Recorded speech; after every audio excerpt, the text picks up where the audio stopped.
Kyk, hier is baie kak wat my wakker hou in die aande, nê. Verskriklik baie. Maar een ding in spesifiek, en dis iets wat ek nog nooit kon fucking lekker gekop het of verstaan nie.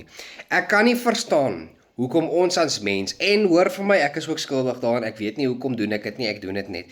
Hoekom, as jy vir iemand 'n voice note stuur, of hulle bel, hoekom fucking begin jy die gesprek met hoi daar, ekskuus ek plan, ek wil net gou vinnig eers Susan, is jy regtig jammer? Is jy regtig so askies dat jy my pla? Wat van jy los die kak waarmee jy fucking besig is met jou askies en bullshit en begin net vir my vertel hoekom jy hierdie fucking tegnologiese kommunikasie met my probeer uitvoer in die eerste plek. OK, kan ons net ophou? Kom ons fucker, hou net op. Stop het! Klaar gepraat. OK, dis al, bye.